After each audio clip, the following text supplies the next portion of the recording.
आज हम लोग इस वीडियो के माध्यम से बीजगणितीय संख्या मालाओं का भाग यानी डिवीजन ऑफ एल्जेब्रिक एक्सप्रेशन कैसे करते हैं इसको सीखेंगे।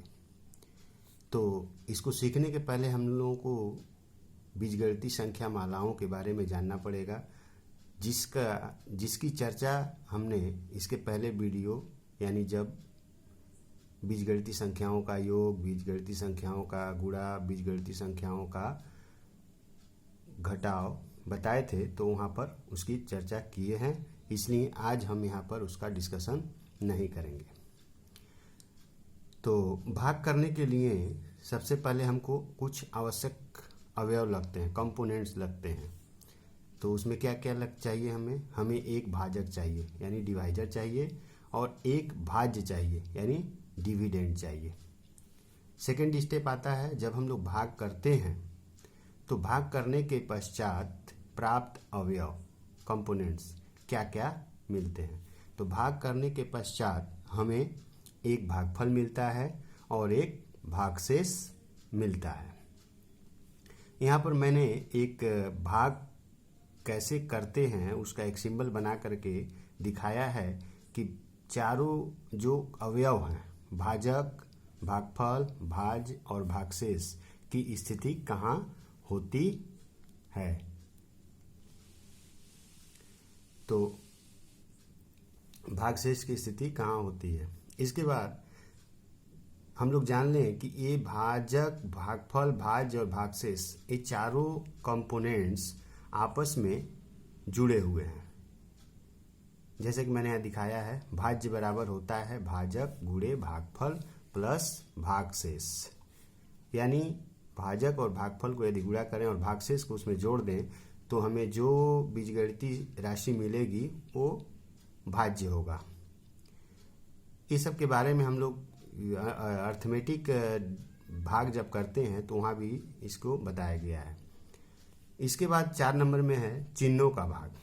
जब हम लोग बीजगणितीय संख्या मालाओं का भाग करते हैं तो हमें चिन्हों का भाग करना पड़ता है। जैसे यहाँ पर 1 नंबर में है माइनस के साथ माइनस का भाग करें तो प्लस होता है, फिर माइनस के साथ यदि प्लस का भाग करें तो माइनस होता है।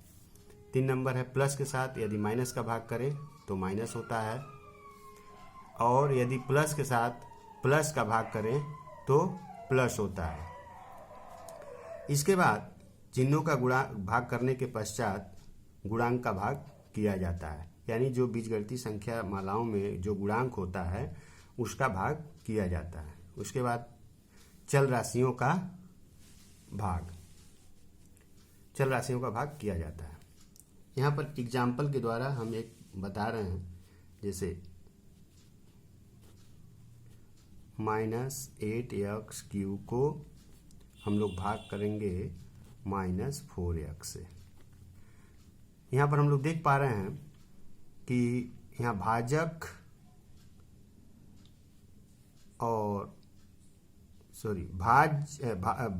और भाजक दोनों ही भाज्य और भाजक दोनों ही एक पदी राशि है, इसलिए इसको हम लोग ऊपर नीचे लिख करके भी कर सकते हैं। तो -8x³ बटा में -4x। जैसा मैंने ऊपर दिखाया है कि यदि माइनस के साथ माइनस का भाग करें, माइनस के साथ माइनस का भाग करें तो प्लस होता है, तो प्लस करेंगे। उसके बाद चिन्हों का भाग करने के बाद गुणांक का भाग होता है, तो यहाँ गुणांक 8 है, यहाँ पर 4 है, 4 से 8 को भाग करेंगे तो 2 आएगा। उसके बाद चल राशि का भाग होता है, यानी x, यहाँ पर x³ है, यहाँ पर x से भाग करेंगे तो x² होगा, क्योंकि यहाँ से एक x कट जाएगा 3 में से, तो x² बचेगा। ये हमारा आंसर हुआ। अब इसके बाद एक एग्जाम्पल और हम लोग लेते हैं, सेकेंड एग्जाम्पल। इसमें जो भाजक है वह एक पदी राशि है और जो भाज्य है वह बहुपदी है। 6x² AQ -4x³ A² plus 8x⁴ A²। तो सबसे पहले हमें +2a² एक्स स्क्वायर से 6x² AQ को भाग करना है। तो यहाँ पर एक रफ के माध्यम से हम दिखाते हैं कि 6x² AQ बटा में 2a² x²। अब इसको यदि भाग किया जाए तो ऊपर प्लस है, नीचे प्लस है, प्लस प्लस का भाग होगा तो प्लस होगा।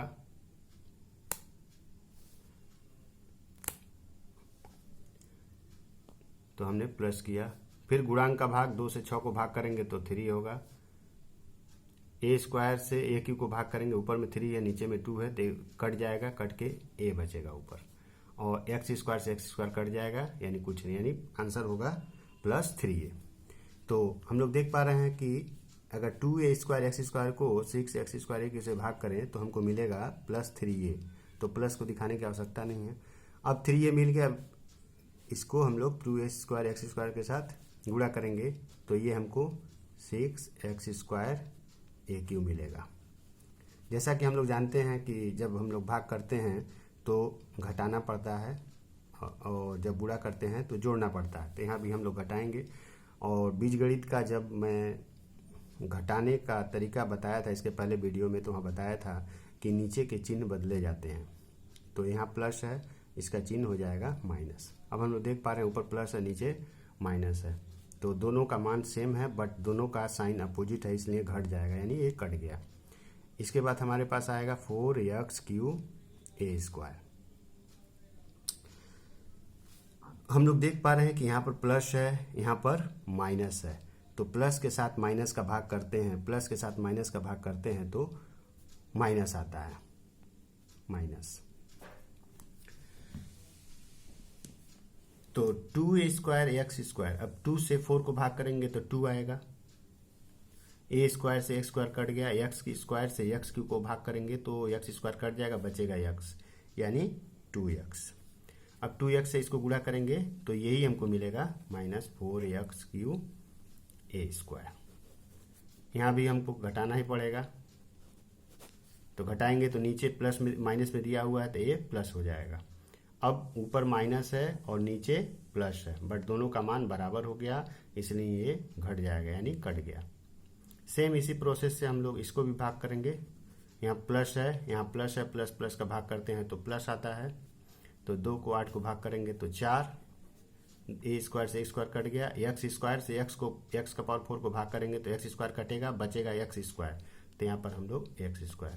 अब +4x² के साथ +2a² x² का यदि गुणा करें तो हमको मिलेगा +8x का पावर 4 A²। हम लोग देख पा रहे हैं ऊपर प्लस है, नीचे भी प्लस है, तो नीचे प्लस होने से जब हम लोग घटाते हैं तो चिन्ह बदल करके माइनस हो जाता है। अब हम लोग देख पा रहे हैं ऊपर प्लस नीचे माइनस, बट दोनों का मान सेम है, इसलिए ये घट जाएगा और लास्ट में हमारा भागशेष बचेगा 0 और भागफल होगा 3a - 2x + 4x²। इस तरीके से हम लोग भाग करते हैं। अब यहाँ पर एक उदाहरण और एक एग्जाम्पल हम और लेते हैं। 3p - 1, यहाँ पर जो भाजक है वो भी द्विपदी है और जो भाज्य है वो भी द्विपदी है, या हम लोग बोल सकते हैं बहुपदी। एक से ज़्यादा पद है तो बहुपदी। यहाँ भी सेम प्रोसेस से हम लोग करेंगे। 3 से 81, यहाँ पहले प्लस है, इसका भी प्लस है, भाग करेंगे तो प्लस होगा। प्लस यहाँ देने की आवश्यकता नहीं है क्योंकि सबसे पहला संख्या है। इसे 3 से 81 को भाग करेंगे तो 27 आता है, तो हमने 27 लिखा। p से p पावर 4 भाग देंगे तो एक p कटेगा, pq बचेगा, ये हो गया। अब 27 pq से 3p को गुणा करेंगे तो 81 p का पावर 4 मिलेगा। लेकिन इसका गुणा इसके साथ भी होगा, इसके साथ भी होगा, तो -1 के भी साथ गुणा करेंगे तो -27 pq होगा। लेकिन ऊपर के राशि में हम लोग देख पा रहे हैं कि pq वाले कोई टर्म नहीं है, इसलिए हम लोग दाहिने तरफ बढ़ करके 27 pq को आगे लिखेंगे। सेम प्रोसेस यहाँ भी हम लोग इसको घटाएंगे। घटाते समय यहाँ प्लस है तो माइनस हो जाएगा, ये माइनस है तो प्लस हो जाएगा। देख पा रहे हैं हम लोग ऊपर प्लस में जितना मान है नीचे माइनस में ही उतना मान है, बट दोनों का साइन अलग अलग है, इसलिए ये कट जाएगा। अब P4 कट गया तो P4 के बाद PQ आता है, इसलिए हम लोग 27 PQ को पहले लिखेंगे। अब ये माइनस नहीं है, प्लस हो गया है, और उसके बाद फिर -1। फिर हम लोग देख पा रहे हैं प्लस है, ये भी प्लस में है, तो प्लस से प्लस को भाग करते हैं तो प्लस ही आएगा। 3 से 27 को भाग करेंगे तो 9 आएगा, और P से PQ को भाग करेंगे तो P² आएगा। और लेकिन प्लस 9P² का -3P -1 के साथ गुणा करेंगे तो ये हमको मिलेगा 27PQ -9P²। हमने 9P² को आगे बढ़कर लिखा क्योंकि ऊपर वाले लाइन में P² का कोई टर्म नहीं है। फिर यहाँ पर हम लोग वही काम करेंगे, घटाएंगे। तो जब घटाते हैं तो नीचे का चिन्ह बदलना पड़ता है, जो प्लस में है तो माइनस हो गया, ये माइनस में है तो प्लस हो गया। अब हम लोग इसमें देख पा रहे हैं दोनों ही, एक प्लस में एक माइनस में है, मान बराबर है इसलिए कट जाएगा। तो PQ कट गया तो PQ के बाद P² ही आता है, इसलिए P² को पहले हम लोग लिखेंगे, -1 बाद में लिखेंगे।